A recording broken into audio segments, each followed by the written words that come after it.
I'm sorry, young man, there's no skating here. And so we kick, push, kick, push, kick, push, kick, push, coast. And away we roll, just a rebel to the world with no place to go. And so we kick, push, kick, push, kick, push, kick. Me and my mom, my grandma, just all living together. It was great, you know. Going to church every Sunday. We having to wake up at 6:30 in the morning and be at church at 8.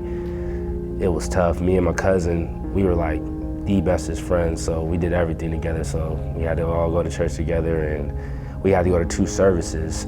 So we would be at church at 8 and won't even get out till 2 o'clock. So it was tough, and you're just tired, and you're young too, so you're like not even really paying attention, kind of just running around with the other kids. And like, you know, later on when we like grew up, we started to understand maybe we need to start listening now and actually start, you know, listening to the word and stuff like that. And my grandma started getting really strict on us too, so she made us take like a pen and paper. We had to like write down the stuff that we learned and just make sure we're getting something out of it.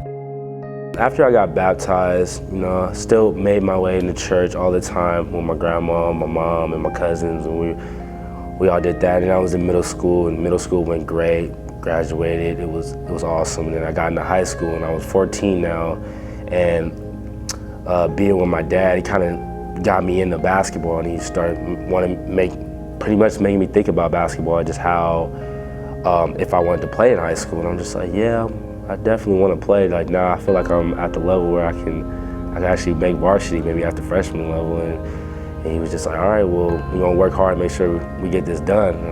I worked hard that whole summer, and it was one day I was just in Temecula with my brother, and I got a phone call from my mom, and she told me that my dad had passed away.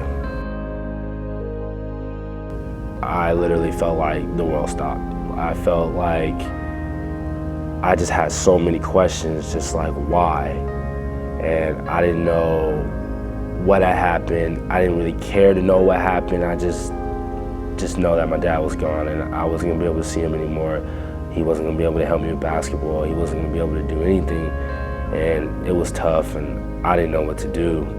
My mom was just like, you know, come home, we're gonna take care of you, we're gonna make sure everything's okay. I didn't go to school for a while, and it was tough.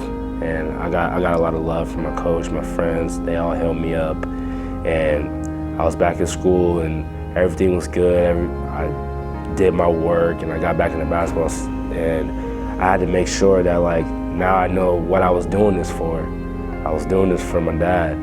So very next game, playing against St. Augustine, and it was a tough game, toughest game I think I've ever played in, and we're actually tied with them with 0.7 seconds left in the game, and we had like an out of bounds play where it didn't even go right, and I just kind of cut to the corner and hit the 3 for the game winner, and it was the craziest thing I've ever experienced. I broke down crying after the game, and I just knew, I was just like, my dad's like here. It's been a long journey, and being at a prep school and then going to Irvine Valley for my freshman year, and then ended up here, it's so crazy. I just never would have thought I would be here. And I just know God has me here for a reason. There's a reason why I'm at this school, and I might not know it now, but there's definitely a reason. I can't wait to see what God has planned for me at the end.